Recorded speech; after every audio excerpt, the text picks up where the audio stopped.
மின்மினி தமிழர்களுக்காகவே வந்தாச்சு முதல் hyperlocal social media app. உடனே டவுன்லோட் பண்ணுங்க.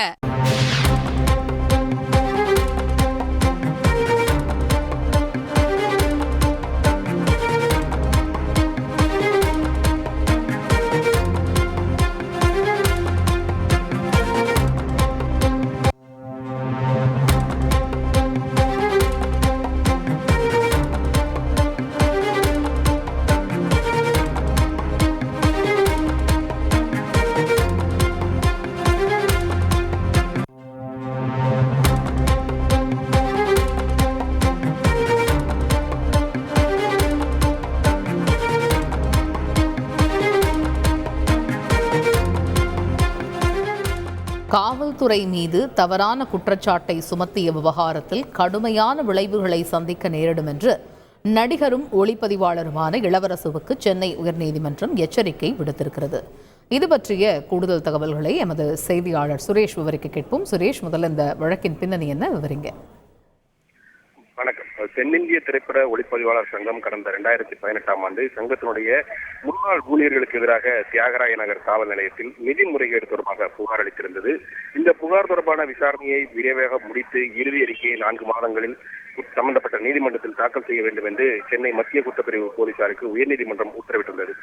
ஆனால் அந்த உத்தரவின் அடிப்படையில் காவல்துறையினர் குறிப்பிட்ட காலத்திற்குள் அந்த விசாரணையை முடிக்கவில்லை என்று ஒளிப்பதிவாளர் சங்கத்தின் சார்பில் அதன் செயலாளரும் நடிகருமான இளவரசு சென்னை உயர்நீதிமன்றத்தில் நீதிமன்ற அவமதிப்பு வழக்கை தாக்கல் செய்திருந்தார்.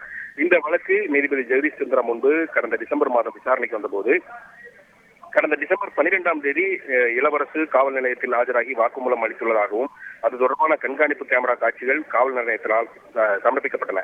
இதற்கு இளவரசு தரப்பில் எதிர்ப்பு தெரிவித்து 13ஆம் தேதி தான் வாக்குமூலம் அளித்ததாகவும் 12ஆம் தேதி மாமல்லபுரத்தில் படப்பிடிப்பில் இருந்ததாகவும் இந்த காட்சிகள் அனைத்தும் கண்காணிப்பு கேமரா காட்சிகள் அனைத்தும் போலியானவை என்றும் தெரிவிக்கப்பட்டது. இதையடுத்து அந்த குறிப்பிட்ட தேதியில் நடிகர் இளவரசு எங்கே இருந்தார் என்பதற்கான மொபைல் லொகேஷன் விவரங்களையும் சிடிஆர் எனப்படக்கூடிய மொபைல் அழைப்பு விவரங்களையும் தாக்கல் செய்யுமாறு காவல்துறைக்கு நீதிபதி ஜெகதீஷ் சந்திரா உத்தரவு பிறப்பித்திருந்தார். இந்த வழக்கு இன்றைக்கு மீண்டும் விசாரணைக்கு வந்தபோது காவல்துறை தரப்பில் மொபைல் லொகேஷன் மற்றும் அதனுடைய சிடிஆர் விவரங்கள் தாக்கல் செய்யப்பட்டன.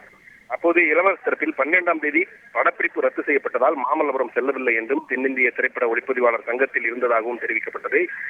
காவல்துறை சமர்ப்பித்த விவரங்களை ஆய்வு செய்த நீதிபதி இளவரசு காவல் நிலையத்தில் ஆஜரானதற்கான ஆதாரங்கள் இருக்கிறது, நீதிமன்றத்தில் பொய் சொல்ல வேண்டாம் என்று தெரிவித்தார். மேலும் 12ஆம் தேதி காவல் நிலையத்தில் ஆஜரானதை கூறி மன்னிப்பு கோரினால் அதை ஏற்க தயாராக இருப்பதாக தெரிவித்த நீதிபதி இல்லாவிட்டால் விளைவுகளை சந்திக்க நேரிடும் என்று எச்சரித்து காவல்துறை தாக்கல் செய்த விவரங்கள் தொடர்பாக விளக்கம் அளிக்கும்படி இளவரசு தரப்புக்கு உத்தரவிட்டு விசாரணையை நாளை தள்ளி வைத்திருக்கிறார்.